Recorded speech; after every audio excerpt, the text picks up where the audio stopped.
The Yankees have dropped the first game of a three-game set against the Boston Red Sox by a score of 5-3. Garrett Whitlock picks up the win, Domingo Germán the loss, and Matt Barnes with his 16th save.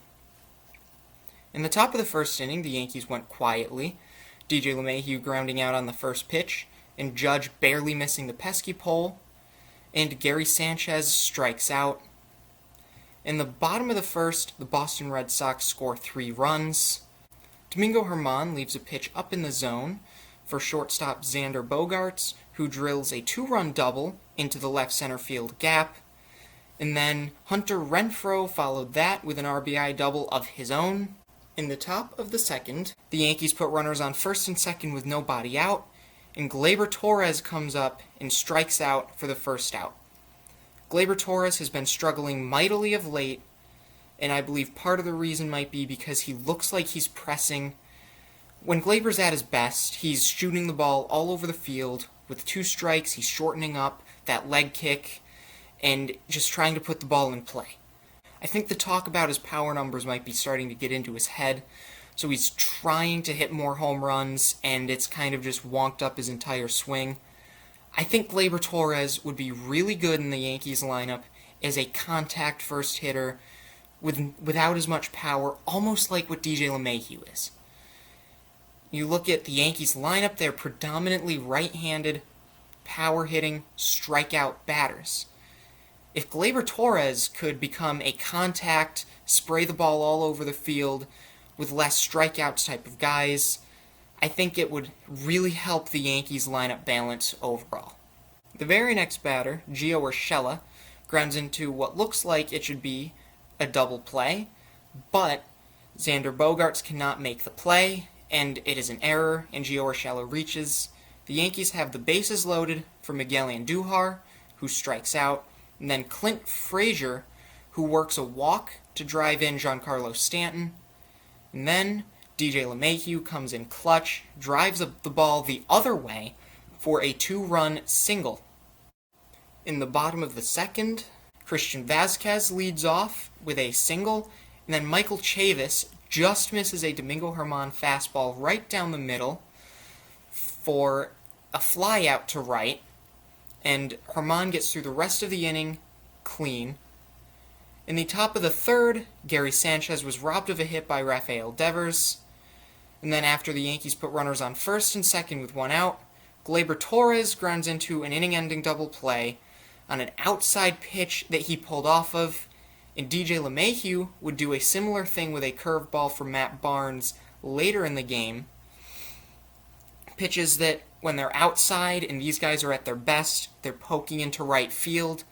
So I think they're kind of pressing just a little bit, trying to do a little too much. If they just wait on that ball and drive it the other way, good things will start to happen.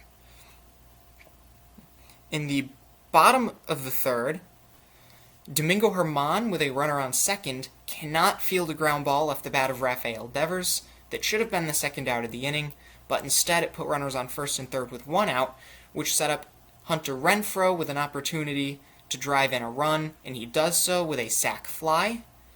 And the Red Sox take a 4-3 lead.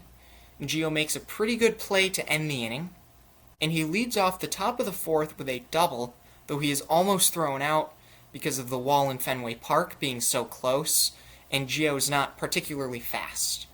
The very next play, the Yankees make another out on the bases. Miguel Andujar singles through the right side, was his first hit of the night, and Gio Urshela is thrown out at home. The Boston starter, Perez, was removed after 3 2/3 innings, and the Yankees went down quietly after that. In the 4th inning, the Red Sox go down in order. The Yankees go down in order in the 5th inning, and Lucas Litke comes in the bottom of the 5th, and the Red Sox go down quietly in the bottom of the 5th. The bullpens come in, and they start to clean things up a little bit after the starters started the game with a couple of messy innings. In the 6th, Miguel Andujar with a single. That was his second hit of the night. Clint Frazier strikes out, and the inning ends. The bottom of the 6th, Lucas Litke walks a pair of batters, but Jonathan Loaisiga escapes the jam. Yankees ground out thrice in the 7th inning. And in the bottom of the 7th, Jonathan Loaisiga strikes out Michael Chavis, but the ball gets away from Gary Sanchez. It was just a wild pitch, and Chavis gets to first. And Loaisiga strikes out the next 3 batters. It was a 4-strikeout bottom of the 7th inning for Jonathan Loaisiga, only the 3rd such inning in Yankees history, and just another wild thing on the pile. I mean, the Yankees have 3 triple plays, one of which was the first of its kind in MLB history, an immaculate inning by Michael King, a no-hitter by Corey Kluber and Kyle Higashioka, and now a 4-strikeout inning from Jonathan Loaisiga. In the top of the 8th, the Yankees meet old friend Adam Ottavino, who puts them down in order, a couple of strikeouts and a lineout. In the bottom of the 8th, the Yankees bring in Zach Britton, and he gets injured. It looks like he pulled a hamstring, leg injury, and Christian Vazquez with a bloop single drives in a run.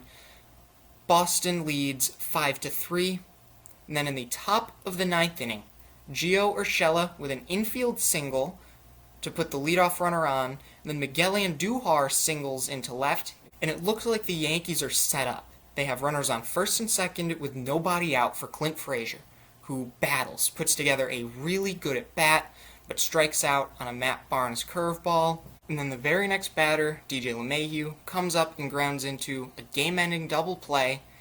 Yankees lose 5-3, and they fall to 17-22 against divisional opponents, and they are now 5 games back of the Tampa Bay Rays for first place in the American League East, and 4.5 out of Boston.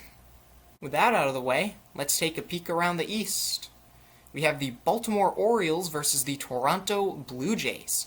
The Blue Jays getting on the board early with a George Springer solo home run in the bottom of the 2nd, but the Orioles answer back in the top of the 3rd as Freddie Galvis grounds into a double play, but a run does score to tie the game. In the bottom of the 3rd, Vlad Guerrero Jr., with his Major League leading 25th home run, gives the Toronto Blue Jays a 2-1 lead over the Orioles.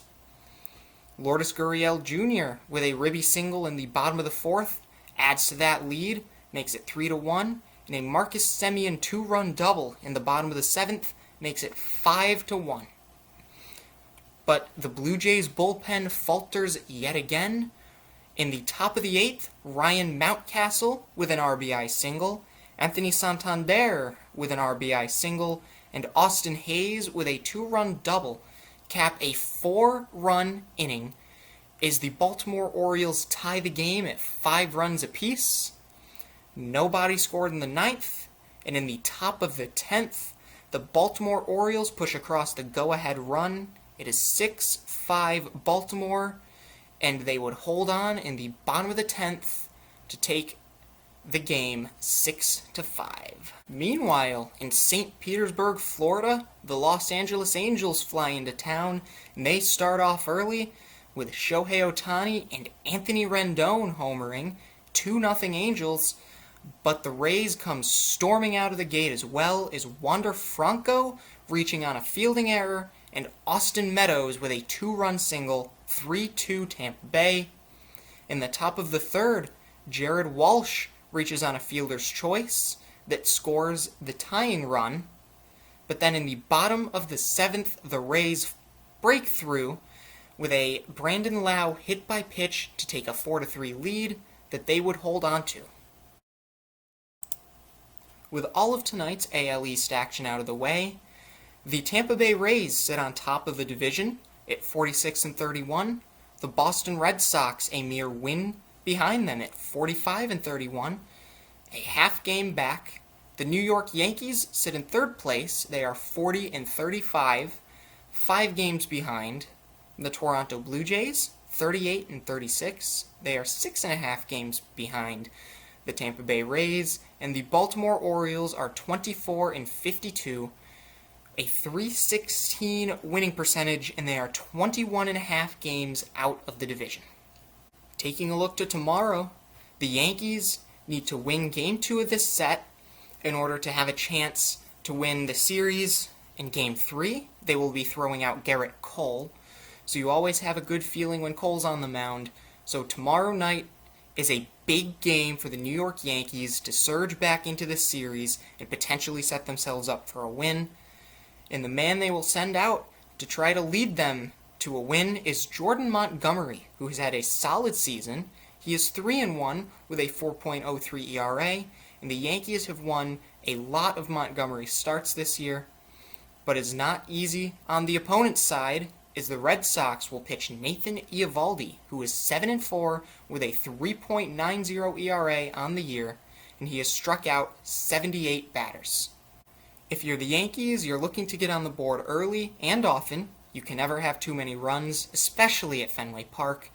And you're looking to get Gleyber Torres heated up a little bit, as he is in an abysmal slide right now.